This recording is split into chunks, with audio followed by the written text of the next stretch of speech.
Anjaneyulu dragon fruit సాగు చేస్తున్నారు. Organic విధానంలో ఈ సాగుని చేస్తున్నారు.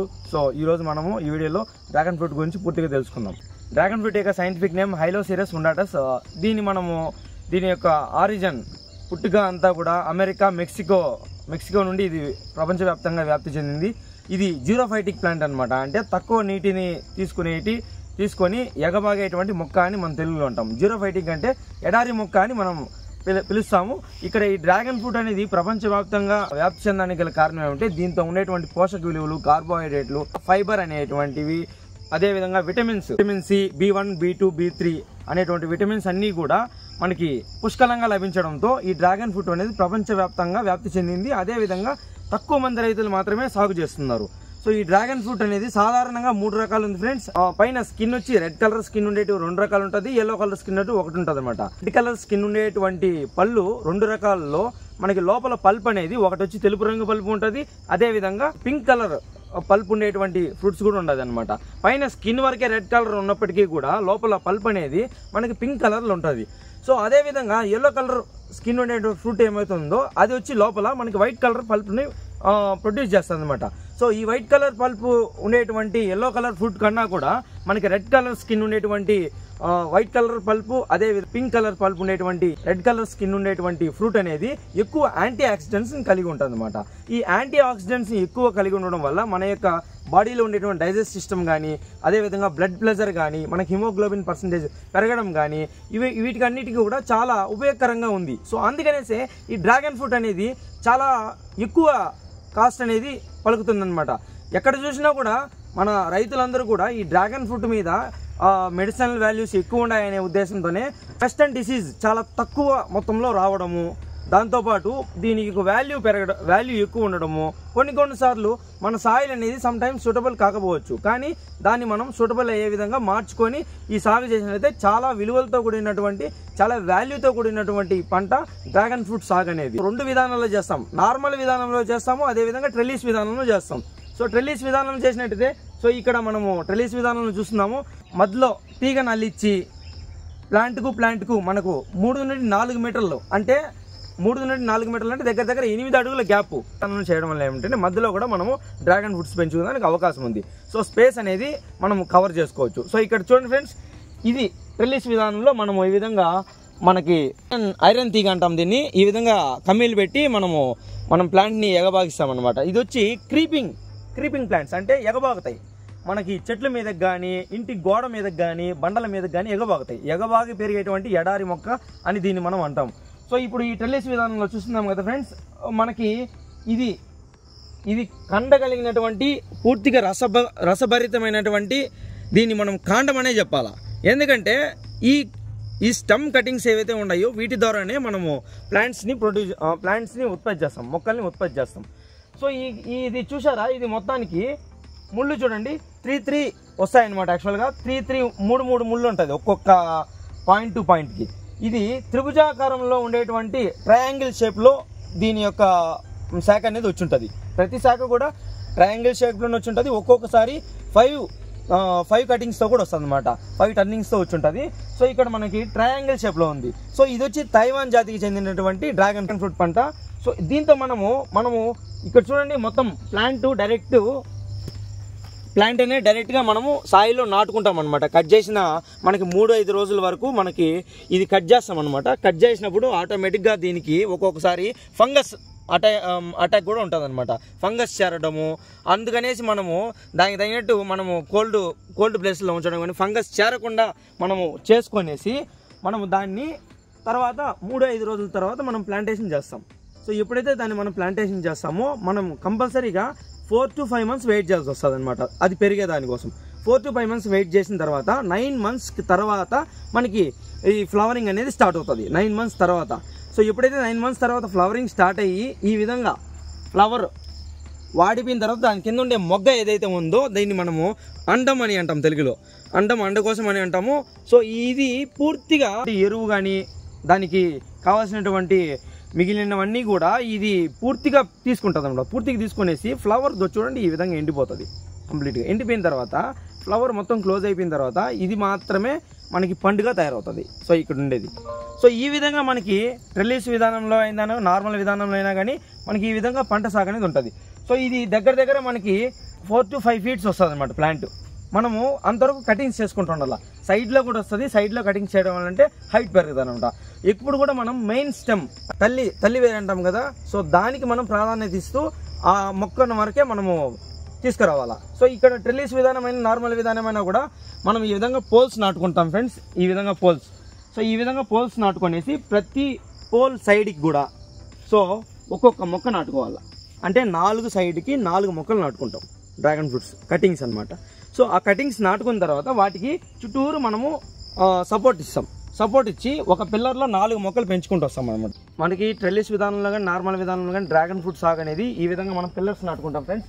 పిల్లర్స్ నాటుకునేసి ప్రతి పిల్లర్కి కూడా ఒక్కొక్క సైడు ఒక్కొక్క మొక్క అనేది నాటుకుంటాం అనమాట. ఇది కటింగ్స్ అనమాట. బాగా ఎదిగినటువంటి మొక్క తీసుకునేసి దాంతో మనకి తల్లివేరు వ్యవస్థ ఉండేటువంటి దాన్ని వదిలేసి దాని చుట్టుపక్కల ఏదైతే దాని చుట్టూ వచ్చేటువంటి శాఖలను మనం కత్తిరించుకొని శాఖీయోత్పత్తి ద్వారా దీన్ని మనం సాగు చేస్తాం. సో మనం కటింగ్స్ ప్రతి ఒక్క పోల్ సైడ్కి ఒక్కొక్కటి నాటుకునేసి దానికి అది పెరిగే కొద్దికి మనం సపోర్ట్ ఇస్తాం అనమాట. మినిమం 2 నెలలు ఈజీగా పడుతుంది. మనం ఇది పెరిగేదానికి 2 నెలలు టైం తీసుకోవాలి ఖచ్చితంగా. ఇది పెరిగిన తర్వాత సో ఈ విధంగా పోల్ అనేది ఉంటుంది. మొత్తం 3 to 4 feet వరకు మనం పెట్టుకోవచ్చు ఈ పోల్ అనేది. ఈ పోల్ పెట్టుకున్న తర్వాత పైన ఈ విధంగా మనకి ఐరన్ రాడ్స్తో మనం పెట్టుకోవాలన్నమాట. ట్రయాంగిల్ షేప్లో రౌండ్ సర్కిల్ షేప్లో ఉండేటువంటి టైర్ మనం ఇక్కడ బిగించాము. సో ఎందుకంటే ఈ డ్రాగన్ ఫ్రూట్ ఎదిగిన తర్వాత మనం ఒకే మొక్క అయితే డైరెక్ట్గా పెట్టినచ్చు. ఇక్కడ 4 మొక్కలు వచ్చాయి కాబట్టి ఇది చుట్టూరు అల్లుకునేదానికి బాగుంటుంది. మనం హార్వెస్టింగ్ చేసుకునేదానికి కూడా వీలుంటుంది అనే ఉద్దేశంతోనే మనం ఇక్కడ రౌండ్గా ఉండేటువంటి ఏదైనా సరే మనం పెట్టుకోవచ్చు. ఒకవేళ తీగలను కూడా పెట్టుకునేదానికి అవకాశం ఉంది. మనం ఇక్కడ టైర్ పెట్టుకోవాల్సి వచ్చింది. సో ఈ విధంగా మనం పిల్లర్ పోల్స్ ద్వారా మనము డ్రాగన్ ఫ్రూట్ని పెంచుకోవచ్చు. ఇప్పుడు చూడండి డ్రాగన్ ఫ్రూట్ ఇది ఇప్పుడు పెరుగుతున్నటువంటి స్టేజ్ అనమాట. సో ఇదే మొక్క మనం ఇక్కడ ఇదే పోల్లో ఇక్కడ బాగా పెరిగిపోయింది. సో చూడండి ఎంత బాగా వికసించిందో. చుట్టూరు కూడా ఈ డ్రాగన్ ఫ్రూట్ యొక్క డ్రాగన్ మొక్క అనేది చుట్టూరు ఫ్లవర్స్ చూడండి. యాక్చువల్గా ఇది చుట్టూరు ఫ్లవర్స్ మనం ఫ్రూట్ అనేది హార్వెస్ట్ చేసుకునేదానికి చాలా సులభంగా ఉంటుంది. సో ఈ విధంగా మనకి కొన్ని ఫ్లవర్స్ ఏమవుతాయంటే క్లోజ్ అయిపోతాయి అన్నమాట మార్నింగ్ టైం 6 తర్వాత. సో చూడండి ఇది నైట్ టైం అంతా కూడా ఓపెన్ ఉంది. ఎందుకంటే ఈ ఫ్లవర్స్ ఆకర్షక పత్రాలు అనేది అన్ని రకాల ఈగలని కూడా ఆకర్షిస్తాయి. ఆకర్షించడం వల్ల ఏమంటే కొన్ని ఈగలు పంటని కూడా డ్యామేజ్ చేసేదానికి అవకాశం ఉంది. సో అందుకనేసే ఇవి తెలివిగా సన్లైట్ కనపడంగానే మార్నింగ్ టైం కానీ ఆటోమేటిక్గా క్లోజ్ అయిపోతుంది. కొన్ని ఫ్లవర్స్ మాత్రమే బాగా వికసిస్తాయి అన్నమాట కొంతవరకు. కానీ నైట్ 11 నుండి 2 గంటల సమయం మధ్యలో అన్ని పూలు కూడా చాలా కాంతివంతంగా మన తోటలో వెలుగుతూ ఉంటాయి అన్నమాట. సో ఎందుకంటే ఆ టైంలో తేనెటీగలకు మాత్రమే వాసన కలిగించేటువంటివి కొన్ని రకాల హార్మోన్స్ అనేటివి అవి రిలీజ్ చేస్తాయి. అవి రిలీజ్ చేయడం వల్ల ఏమంటే తేనెటీగలు ఎక్కువ వీటిలో వచ్చి స్టే చేస్తాయన్నమాట. ఈ స్టే చేయడం వల్ల పరపరాగ సంపర్కం కానీ ఈ పరాగరేణువులు మార్పు చెందడం కానీ ఇలాంటివన్నీ జరుగుతుంటాయి. మన యొక్క మొక్క యొక్క ఉత్పత్తి పరాగరేణువులు మార్పు ద్వారా కూడా అవుతుంది. కాకపోతే ఏమంటే అది ఎక్కువ టైం తీసుకుంటాయి అన్నమాట. కంబైన్ అయ్యి మళ్ళీ కొత్తగా విత్తనాలు వచ్చి మళ్ళీ మొక్కని మార్చి నారు పోసి పెద్ద ఎక్కువ టైం పడుతుంది. అందుకనేసే మనం డైరెక్ట్గా కటింగ్స్ ద్వారా దీని యొక్క ప్లాంటేషన్ అనేది చేస్తున్నాం. కటింగ్స్ చేయడం వల్ల మనకు దగ్గర 9 months తర్వాతనే మనము ఈజీగా మనకి ఈ యొక్క పంటలో పళ్ళని చూడొచ్చు అనమాట. సో 9 నెలల తర్వాత నాటిన 9 నెలల తర్వాత మనకి ఈ పంటలో మనం ఫలాలను చూడొచ్చు. ఎప్పుడైతే ఈ ఫ్లవర్ అనేది కంప్లీట్గా తీసుకోవడం ఆపేస్తుందో నీళ్లు కానీ దానికి అందించేటువంటి పోషకాలు కానీ అన్నీ ఎరువు ఏదైతుందో అన్నీ కూడా ఈ ఫ్లవర్ ఎప్పుడైతే డ్రాప్ అవుతుందో ఆటోమేటిక్గా మన కింద ఉండేటువంటి ఫలం అనేది అభివృద్ధి చెందడం అనేది అవుతుంది. సో ఇదే మనకి ఈ డ్రాగన్ ఫ్రూట్లో అండ కోసం అని అంటాము. దీన్నే మనం ఫలంగా తింటాం. యాక్చువల్గా ఇదే అన్నమాట మెయిన్ పార్ట్.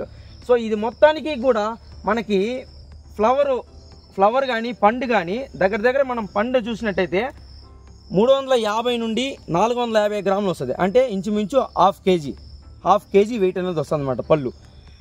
అదేవిధంగా ఫ్లవర్ చూసినట్టయితే మనకి వెడల్పుకి 15 నుండి 20 సెంటీమీటర్లు ఉంటుంది. పొడవు వచ్చి 30 సెంటీమీటర్ల వరకు వచ్చే అవకాశం ఉంటుంది. సో చూడండి దీంతో మొత్తానికి పరాగరేణువులు కేశాల ద్వారా మొత్తము ఫ్లవర్ చాలా అట్రాక్టివ్. సో ఈ విధంగా మనము డ్రాగన్ ఫ్రూట్ కల్టివేషన్ అనేది చేసుకోవచ్చు. రెడ్ కలర్ స్కిన్ ఉండేటువంటి పల్ప్, వైట్ పల్ప్ కానీ పింక్ పల్ప్ ఉండేటువంటి ఫ్రూట్స్ ఏదైనా సరే మనకి గుండె జబ్బులు ఉండే వాళ్ళకి కానీ నెక్స్ట్ కీళ్ళ జబ్బులు ఉండే వాళ్ళకి కానీ చాలా ఉపయోగకరంగా ఉంటుంది. సో మెయిన్గా దీంతో ఈ యొక్క ఫ్రూట్లో 90% వరకు వాటర్ అనేది ఉంటుంది. 90% వరకు వాటర్ అనేది ఉంటుంది. మొత్తానికి మనకి ఎక్కువ విటమిన్ సి అనేది ఎక్కువ లభ్యమవుతుంది. విటమిన్ సి, ఆస్కార్బిక్ యాసిడ్ ఏదైతే ఉందో అది మనకి ఎక్కువగా దీంతో లభిస్తుంది. సో ఇక్కడ ఈ పంట చేసినటువంటి రైతులందరూ కూడా మొదటి 2 సంవత్సరాల వరకు ఏ విధమైన తక్కువ మొత్తంలో లాభం అనేది చూస్తుంటారు. కానీ 2 సంవత్సరాల తర్వాత ఈ పంటని మనము నార్మల్ విధానంలో సాగు చేసినా, ట్రెల్లిస్ విధానంలో సాగు చేసినా కూడా దగ్గర మనకు 500 నుండి 600 పోల్స్ అనేది నాటుకోవడం జరుగుతుంది ఒక ఎకరాకి. సో ఒక ఎకరాకి 600 పోల్స్ అంటే మనకి ఒక పోల్కి 4 మొక్కలు చొప్పున నాటుకుంటాము. సో 600 × 4 2400 మొక్కలు మనం ఒక ఎకరాకి సాగు చేసేదానికి అవకాశం ఉంది. చాలా మంచి లాభదాయకమైన పంట. కాకపోతే ఏమంటే మొదటగా మనము ఎక్కువ ఫంగస్ అటాక్ కాకుండా చూసుకోవాలా. అందులో కూడా రావాల్సినటువంటి నెక్స్ట్ ఫంగస్ అటాక్ కాకుండా చూసుకోవాలా. దీనికి పెద్దగా పెస్ట్ అండ్ డిసీజ్ అలాంటివి ఏమీ పెద్దగా సోకవు. ఒకవేళ సోకినా కూడా మనం ఏ విధమైన మందు యూజ్ చేయకుండానే కటింగ్స్ ద్వారానే మనం చేయడానికి అవకాశం ఉంటుంది. సో మొట్టమొదట కటింగ్స్ చేయేటప్పుడు వాటిని మనము కొన్ని రోజులు స్టోర్ చేసి రక్షితమైన ప్లేస్లో ఉంచి వాటికి ఫంగస్ అటాక్ కాకుండా చూసినట్టయితే మనం ఈ పంటలో లాభం చేయడానికి చాలా అవకాశం ఉంది. సో ఈ డ్రాగన్ ఫ్రూట్ అనేది మనం ఐస్ క్రీమ్స్లో, జ్యూసెస్లో, జెల్లీస్లో, చాక్లెట్స్ ప్రిపరేషన్లో, మెడిసినల్ ప్లాంట్గా కూడా మనం అన్ని విధాలా దీన్ని యూజ్ చేయొచ్చు. ఎందుకంటే దీంట్లో ఉండేటువంటి యాంటీ ఆక్సిడెంట్స్ అనేవి మన యొక్క బాడీలో ఉండే నిరోధక శక్తిని పెంచి బాడీని మన యొక్క బాడీ వెయిట్ బ్యాలెన్స్ చేయడం కానీ, మన యొక్క రక్త ప్రసరణ సమతుల్యత చేయడంతో కానీ చాలా ముఖ్యమైన పాత్ర వహిస్తుంది. సో అందుకనేసే డ్రాగన్ ఫ్రూట్లో ఎక్కువ కార్బోహైడ్రేట్లు, దాంతోపాటు విటమిన్స్, వాటర్ క్వాంటిటీ ఎక్కువ. ఇది తక్కువ నీటితో పెంచేటువంటి మొక్క. అంటే మనము మొత్తానికి ఒక పోల్కి సంబంధించి 4 మొక్కలు కలిపి 1000 లీటర్ల నీటిని తీసుకుంటాయి అన్నమాట. అంటే వారానికి మనం 2 సార్లు ఇవ్వాల్సి వస్తుంది ఇరిగేషన్. మనం ఇక్కడ డ్రిప్ లైన్స్ కూడా వేసాము, వాటర్ సేవింగ్ ప్రాసెస్ ఉంది. సో ఇక్కడ చూడండి ఫ్రెండ్స్, మనము నార్మల్గా ఇది పూర్తిగా కూడా ఆర్గానిక్ విధానంలో పండిస్తున్నాము. సో ఆవు పేడ మనకి ఈ జీవామృతం వంటివి వేసి మనం ఇక్కడ పెంచుతున్నాము. మరిన్ని వివరాల కోసం డిస్క్రిప్షన్లో మా యొక్క నెంబర్స్ ఇస్తున్నాము. Thank you for watching this video.